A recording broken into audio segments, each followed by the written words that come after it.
This Week in Richmond is made possible in part by Dignity Memorial, caring for our communities with a network of funeral homes and cemeteries in Virginia and throughout North America. More information about Dignity Memorial's providers is online at dignitymemorial.com. The Virginia Chamber of Commerce, the voice of the Virginia business community, working in legislative, regulatory, and political arenas to promote the free enterprise system. Information at vachamber.com. Virginia hospitals and health systems provide jobs. They support our economy and promote public health. Local hospitals are always open to help people with unexpected health needs. Having a stable healthcare network is vital. Virginia hospitals are our lifeline. I just received a letter from a student who thanked me for instilling the love of math in him. That's why I teach. Brought to you by the Virginia Education Association, because a good education is good for everybody. Additional support is provided by these sponsors.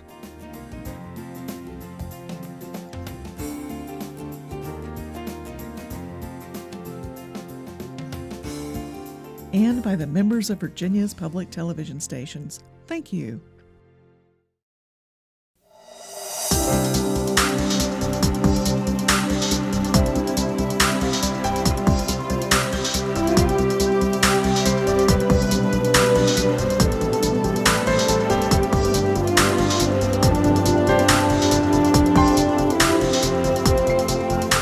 Welcome to This Week in Richmond, and a very special welcome back to G. Paul Nardo, Clerk of the House of Delegates. It's been too long, and really delighted that you could come back and be in this space here in the basement of the General Assembly building for this show, and one of the last ones that we'll be doing here. And when we talked way back in 2012 on this show, you'd only been clerk for a year. Now you've had 6 years. Wizened veteran at this point. 6 years. So I really would like to hear any of your thoughts about that the time now. I mean, you're a seasoned veteran here as clerk, as well as a seasoned veteran in policy and public affairs for 20-some years before you became clerk. But we might even start talking about this General Assembly building. Well, it's certainly been a highlight of my professional career to be associated with the General Assembly in any way as we begin to prepare for 1619 to 2019 with the 400th anniversary of the General Assembly, House of Burgesses. It's a lot going on right now, but it's just an honor to be, someone described being clerk as being at the eye of the storm. I'm not sure it's always calm at the eye, Right. but you certainly are involved with a lot of cross currents. And I think over the last certainly 6 years, I've gotten older, but I think the interesting thing is just the opportunities. You always meet wonderful people. It's part of the neat things that draws me, at least, to public service. But the challenges and the array of challenges and problems and trying to find, good solutions to them has been interesting. It keeps me, active and on my toes. So I've enjoyed it. With all the transitions going on right now, one of them is the major one of moving from this building to the Pocahontas building. Now, you'll still be in the Capitol at your office, but your staff and everything that's here. My Senate counterpart, Susan Schaar, we were talking recently, and we were just saying, frankly, we've decided that this is a much more logistically challenged project, getting everyone out of the General Assembly building and down to Pocahontas. The Capitol, we just have session and people visit and all that, but this is where the lifeblood is. So yes, trying to get all the 11 floors and the staffs and different legislative agencies coordinated, packed up. The members have moved. They've packed everything up. We're hoping we're going to start moving in May and June to get things down the hill and reopen, certainly by Labor Day, but if we can do it before then. But it's a lot of moving parts. I have a new appreciation for D-Day and trying to logistically coordinate a lot of moving parts and making sure that people feel comfortable about it, which means there's a lot of communications, and trying to help them be change advocates. I mean, change doesn't come naturally and easy to a lot of people, and certainly trying to make sure that we're doing it in smart, efficient, but caring ways, because at the end of the day, there is an emotional attachment to the environment in which we work and spend a lot of our professional time. We were talking before we started the show about the nostalgia that you've heard a great deal, and I've heard too, particularly during this session just ended, of people nostalgic about leaving Very this wistful. I mean, used to always hear about the pillars in the committee rooms, and the asbestos didn't let you run modern wiring, and that, but you sort of, as I guess with it now being real that we're going to be moving out and tearing most of this down, that people certainly had an affinity for we'll call them quirks of the building, and that we all kind of became comfortable just getting used to and dealing with, and now hopefully in 4+ years we'll come back to a new GAB, and hopefully they'll be equally excited and hopefully ready to start a new chapter in the ongoing work of state government. Some of the transitions, and I think our viewers know about this one too, that you're dealing with and the members of the House are dealing with, is the Speaker retiring. Yes, and that was sort of a little bit of a curveball, or another ball in the air, I guess might be a better analogy. But yes, so Clerk Cox will be coming in, assuming the Republicans maintain control. So in the midst of everything else, logistically, is also making sure that he is prepared to assume the office and the powers and responsibilities and duties. So that's one of the jobs as clerk, is to make sure administratively everything runs smoothly. So having to add that to the already long to-do list. But nice thing about Delegate Cox, is he's been here for almost 30 years as well, and we work very well together, and appreciates the institution. I think as Speaker Howe does certainly, and so I look forward to working with him. But they have different styles. I don't think substantively they're that far off, but stylistically they are. Kirk's much more of a sports addict, so I got to up my game on my sports analogies. The Yankees. Exactly. They're doing very well this year. The Yankees are doing well. Yeah, so, right. See, I'm trying. Yes, right. And there are several other members that announced they're retiring. Yes, and surprises. A couple of them, Delegate Dudenhofer, Delegate Hester moving on, wanting to do different other things. But I think Delegate Massey and certainly Delegate Albo, certainly at the reconvened, shocked a lot of people. And public service is not an easy task, and people aren't doing this for the money in the Virginia General Assembly, that's for sure. But it's a lot of institutional memory, but good people, and it's a challenge and it's unfortunate, but people, this is a part-time legislature, and that kind of goes with the territory. So we get new blood, and hopefully we'll be energized by it. But it's certainly, there are a lot of good people who will be leaving. Now, people around the Commonwealth may not know her, but anyone who's worked around the General Assembly building knows that you're losing your right-hand person in the clerk's office, Lisa Gilmer, to retirement. Yes, in fact, I just came here from a meeting. I was just having a transitional meeting to try to make sure that we don't drop any balls, because Lisa is a gem and a jewel and does so much stuff that sometimes I get credit for, but has been certainly an institution here, and just a wonderful advocate for the House, and just a real problem solver, can-do person. So trying to figure out how, I don't want to just replace someone immediately, it's trying to find the right skill set and the right person, but those are big shoes to fill, because we get all kinds of requests for this, that, and the other. She makes it, get the balls rolling on time, so it's very helpful. Well, those of us that have the privilege of working around Capitol Square get to meet many great people, those who are in offices such as you and Susan Clark Schaar, the Clerk of the Senate, and also then the staff. And I would say a shout out to Lisa that I've never heard anyone say a critical word about her, and just extremely helpful. As helpful to ordinary citizens as she would be to members of the House. We take our responsibility as customer, service representatives for the people of Virginia who actually own the government, and very seriously, and I think she sets a high mark. Yes. As do a lot of other members on my staff, but she happens to be retiring, unfortunately. Yes, yes. Now, Paul, as you think back over the 6 years and all those other years before, I wasn't able to ask you this so much back in 2012, but have there been some delightful surprises along the way, some challenges? What people out seeing this show from the far Southwest to the Eastern Shore and around the Commonwealth, while they see you on TV many times, on the internet, and see you, all the other work that the clerk does, the keeper of the rolls and everything else that you do, have there been some extra challenges that you weren't aware of when you agreed to take this job, or some Well, nice certainly. surprises? I mean, it's on the challenges. I'm an optimist, so I don't know positive challenges. It is like an iceberg a little bit. You see a little bit above, and then there's so much below. But I didn't realize when I took the job that I would be. I graduated from William & Mary with a degree in government and political philosophy. So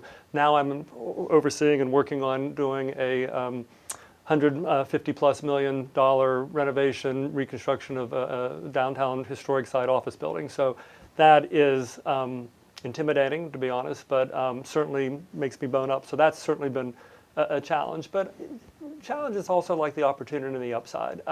The one neat thing about public service, one of the many neat things, is you meet such good people, but you're also thrust into trying to real world problem solve. And there are a lot of opportunities. We do things around here because we've done it that way for many years. Nothing wrong with that.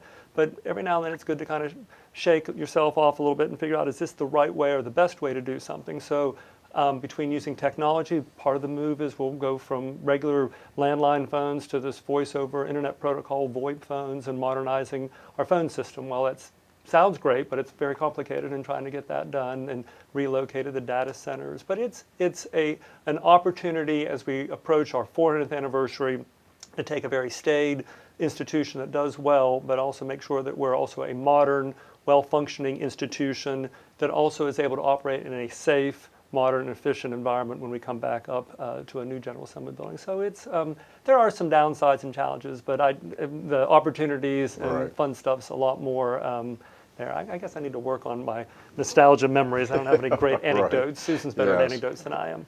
Yes. Well, with that 2019 big celebration coming up, it's somewhat fitting to be in the Pocahontas building. That's true. During that time. Exactly. So that there's never thought of it that way, but you're right. There's some connection, and that'll be kind of midway, I guess, of the years of that being the office building. Yes, we hopefully move out in this summer, and we'll be moving out, and then have to do the abatement, and then hopefully the demolition, save for the historic facade that we're going to be keeping.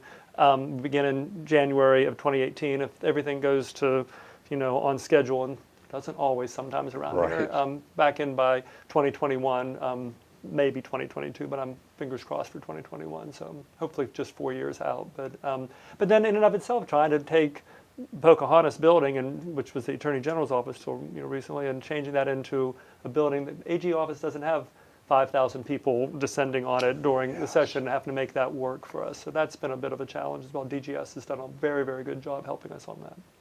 Well, you've been here during the time when the 9th Street office building became the Barbara Johns building, and the new home for the Attorney General, and so things seem to be almost constantly in the process of change. I go back to what you were saying 6 years ago, about the differences. There's certainly a sense of continuity with an institution 400 years, but the change certainly seems to be coming very rapid on many fronts. We've done a lot of historic renovation around Capitol Square, Bell Tower, and Mansion, Capitol, now the GAB, and we're going to be doing Old City Hall, new parking deck. But just change in the number of visitors, change in security, change in roadways, the streets that are going to be how you get around on Bank Street or on Broad Street. So there's just a lot going on. I think when I look back after I'm not clerk, it will have not been a quiet, restful period. I'm sure probably everyone says that no matter where they work. But it is neat to have, as a steward of a very,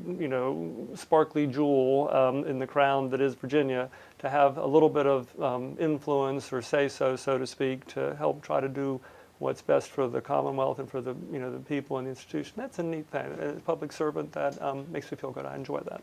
It was a great wrap-up, and very much appreciate your being on This Week in Richmond. I appreciate the invite. Happy to talk to you anytime. Thank you.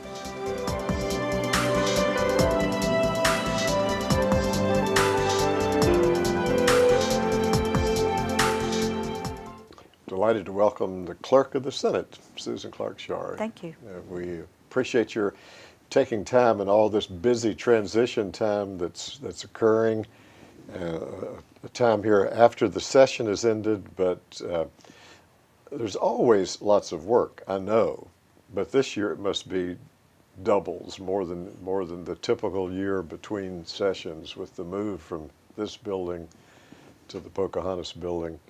We were talking just before we started that that you came to work here straight from elementary school, but you were here working at the Capitol before this building then was secured. Is that right? Was this? That's correct. I started in January of '74, and they were in the process of renovating this building for the General Assembly to move into.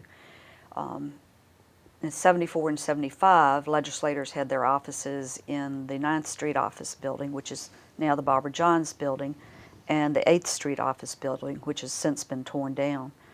And their secretaries were in a secretarial pool at the end of the hall. Both of those buildings were old hotels originally, and the legislators had a hotel room for their office, and they kept their file cabinets in the bathtubs of those Right. rooms. Yes. And prior to that, legislators did not have offices. They had secretarial pools on the mezzanine of the Capitol, and their desk on the floor served as their office. So when they wanted to dictate a letter, they would call up to the secretarial pool, and that person would come down to the floor of the chamber and take dictation and go back to the mezzanine and type it and bring it back for the legislator to sign. So we've come a long ways Oh, you since sure have. '74 and prior to. And prior to that, there probably were handwriting A lot bills of them that they yes. were introducing. Right. And the technology between mid-'70s, or even the technology since 1990 when you became clerk of the Senate, is just so radically different now. Changed immensely. When I came to work here, we typed the journal, which you have right over behind Yes, you. yes. It's a legal record of what takes place in the House and the Senate. And we used old executive typewriters, which meant they didn't have the corrector-tape on them. So if you made an error, you had to get out an electric eraser and erase it and not tear up the cover on the paper, the film on the paper. So my 1 year of typing got me through that, barely. Right. And then we went to computers, and now we have chamber automation. We have the legislative information system that tells the status of bills. We file bills electronically. I refer bills electronically. It's amazing. So we have come a long way. I like telling my IT staff, though, that we want to be on the progressive edge, but not the bleeding, cutting edge. Yeah, right. So we take a lot of time and look at what other states are doing and move forward slowly but surely. Talk a little bit, if you would, about the transition from this building to Pocahontas and how that's going, or the continuing challenges to get everything to fit into the space. Well, I was involved with the Capitol renovation and expansion, and I would say this project is probably, despite the fact that the Capitol is Thomas Jefferson's Capitol, this project is probably at least 3 times more involved than the Capitol was, because we had to take over the Pocahontas building and renovate that. It was definitely not designed for the legislative process. We had to create 2 committee rooms in that building. So we'll have 3 committee rooms in the Pocahontas building and use 2 of the rooms in the Capitol for standing committee meetings. And we have many more people to move, and including legislators and their staffs, and legislative services, joint legislative audit and review, Department of Legislative Automated Systems, and some of the commissions that have their own staff. So it's much more involved. You have different agencies, different people to touch base with. We took a year renovating Pocahontas. I remember when Pocahontas was the United Virginia Bank building, and while I was working downtown, I used to go over and meet a friend, and we would have lunch in the 6th floor cafeteria, and I never envisioned that we would be using that for a legislative office building. So things have changed. Yes, yes, and amazing to get everything to fit in, since everything had been used in a similar way here since, like you say, the late '70s. Right, right. Yeah, quite a change. Paul and I have definitely had some challenges. Yes. Sometimes we have to stop and remember which building we're in. The Pocahontas building renovated, or the old GAB being torn down, or the new GAB and what's going in that. So it's Sometimes we'll just stop and look at each other and go, what building are we talking about at this point? It's very convoluted. So, and I understand that the SunTrust building across Main Street will be the area for food service, and I'm not sure if anything else will be over there too that just wouldn't fit in. We didn't have enough space to squeeze in food service, and an opportunity came up with SunTrust moving out of that building. They were giving up the lease on the cafeteria, and we started exploring that, and it was much cheaper to lease that cafeteria than to try and build in a cafeteria in the Pocahontas building. We also didn't have room in Pocahontas for the Joint Legislative Audit and Review. So they're going to the SunTrust building in lease space, and Merriweather's, our food service company, will be running the food service in SunTrust. And that will be the food service for members and staff and visitors. It's much more room than we have here in the current building. So we're hoping that groups who come, who can't find anywhere in the immediate vicinity of the Capitol, will utilize that more. Good. I went back and reviewed the programs I had the opportunity of doing with you almost 5 years ago, and I found lots of delightful information. And one of them was, you talked about the 3 qualities that are necessary to work here: sense of humor, being flexible, and liking people. And I would think that those have doubled in importance in this transition time: the sense of humor, the being flexible, and liking people to keep things moving. That's correct. Absolutely. I've had to draw on all 3 of them a lot over the last year, and probably will over the next 4 years. But, and hope that others are as well. Yes, yes. Right, that they are. Definitely a sense of humor and being flexible. And you do have to like people, because you're dealing with all kinds of people from all walks of life on a project like this. And it's absolutely fascinating. I ran into a friend this weekend, and we were talking about, I majored in political science at the University of Richmond, and we were talking about a couple of our poli-sci professors. And he said, well, you're probably one of the few who actually ended up in the political science environment. And I said, yes. And I never thought I'd be dealing with building construction, food services, educational programs, everything that's coming with my job that's changed so much. Much more tension than dealing with 40 members. Yes. To have all of that. I think our viewers know that in contrast to your counterpart, who's only been a short time clerk of the House, that in your time as clerk of the Senate, you have weathered the storms that have taken place among the members and throughout the Commonwealth, with a change of majority back and forth of 2020 at times, and then change, and to your credit, have stayed above that fray. Well, when I was first approached in 1989 about being clerk, I actually refused the position. Our office was extremely partisan, and I was ready to make a change. And at that time, it was democratically controlled, and they approached me about the job. And I said, no, some other things are going on in my life, and this is time to make a change. And they came back and said, what would it take for you to stay? And I said, it would take this office not being partisan. And I would not want to attend political events, don't want to be involved in the politics. I believe in serving all 40 members of the Senate fairly. And they agreed to that.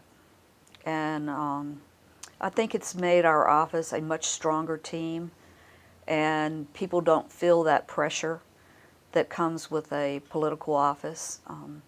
And I think we've done an outstanding job going through. There have been at least 3 changes, so 3 within 6 months. So we had 3 new sets of rules in 6 months, and that kept everyone on their toes. But I appreciate the support that members of the Senate have given me. They have been very supportive, and I can't thank them enough for that. Good mentors and good friends.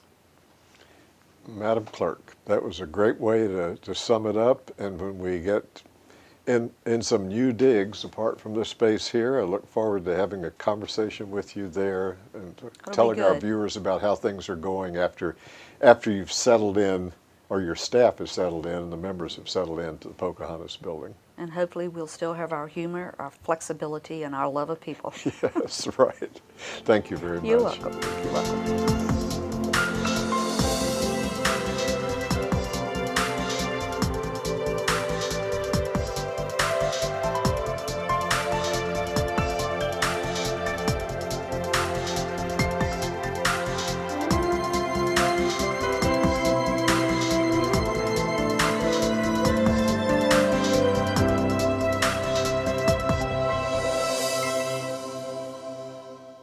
This Week in Richmond is made possible in part by Dignity Memorial, caring for our communities with a network of funeral homes and cemeteries in Virginia and throughout North America. More information about Dignity Memorial's providers is online at dignitymemorial.com. The Virginia Chamber of Commerce, the voice of the Virginia business community. For jobs, the economy, and public health, Virginia Hospitals, our lifeline. The Virginia Education Association, because a good education is good for everybody. Additional support is provided by these sponsors.